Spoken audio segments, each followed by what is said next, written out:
I really enjoyed the movie. Of course, we haven't got too long, so I'm just going to get right into it. But I just wanted to know if this story is one that's been with you for some time, and if you've always sort of harboured ambitions to one day get behind the lens and sit in the director's chair.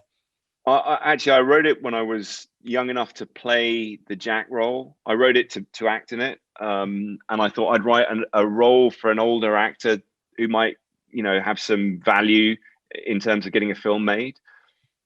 And so that led me on to a father-son story. I was in Tuscany when I thought I'd start writing, or when I bought Final Draft. So I thought, well, I'll set it in Tuscany, and maybe I'll get Monica Bellucci to be in it, and and then I can kiss Monica Bellucci, or I don't know what was going through my head. It was very subconscious, but my own father died when I was very young, when I was 6. And I think that has played into some element of writing a father-son story. I'm not saying that our story would have mimicked that one, but there was some kind of, I don't really like the word catharsis, but there was definitely something floating around in my head in terms of conversations I haven't been able to have, and I've always, I think when I wrote it, there was a lot of very bleak material that I was reading as an actor, and I thought it would be very challenging to try and write something that was hopefully somewhat emotional, but seen through a lightly comedic and hopeful lens. I do think that trying to mine drama through hope is probably harder than just, death, depression, misery, etc. So that's where I was at when I wrote it. And now fast forward to 2021, and actually I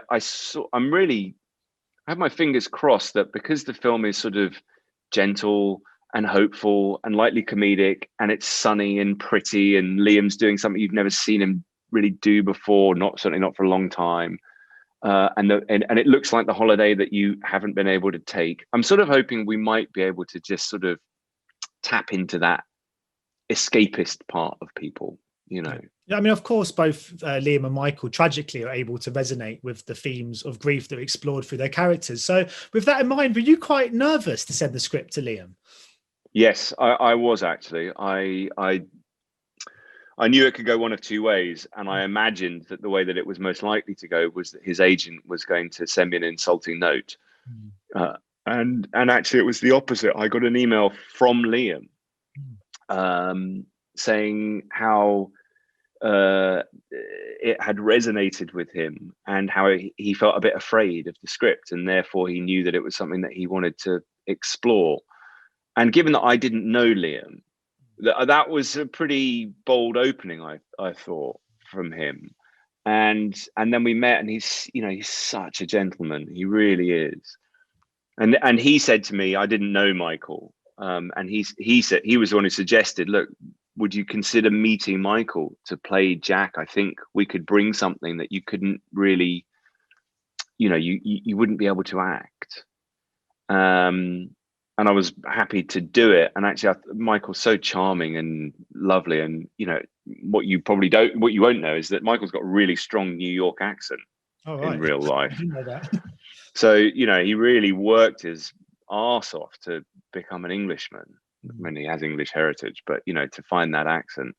And they did have something, I think, that I couldn't have got with another actor.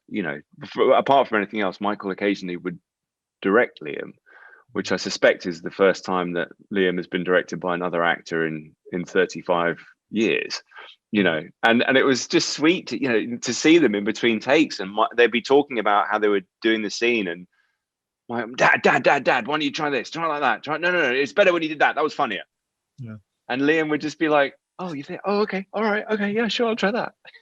I mean, I think you were right, spot on about the tonality. I mean, the film manages to be so funny and charming, but has this kind of raw emotional energy running through it. And there are some scenes that are quite moving and tough to sit through, where when we have got Liam and Micheal talking about grief and stuff. I just wondered, when directing those scenes and knowing what the two actors and their relationship together and what they've been through, do you almost have to not direct them and let them access those scenes themselves? And is that the benefit of being an actor turned director, that that stuff?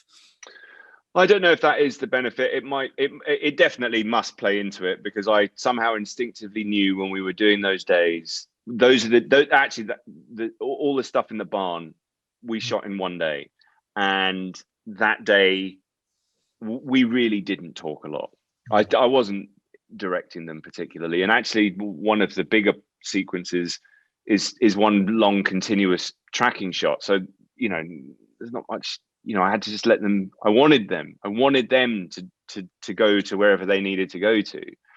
And I know myself as an actor that too many words from a director can stop you from being able to find that place. So we talk much more about, kind of silly little technical shots, like, oh no, you need to put the glass here in order to, but that stuff we didn't really talk. No, it was interesting. Yeah, brilliant. Well, I thought you got some great performances out of both of them. It's a great directorial debut, so I'm looking forward to seeing what you do next. Yeah, thank you very much, Stefan. Thank you, James. Much appreciated. Cheers. Bye-bye. Ladies and gentlemen, you're watching Hey You Guys. Hey You Guys, huh? Hey You Guys. Is that from the Goonies? It is indeed, yeah. Nice. Hey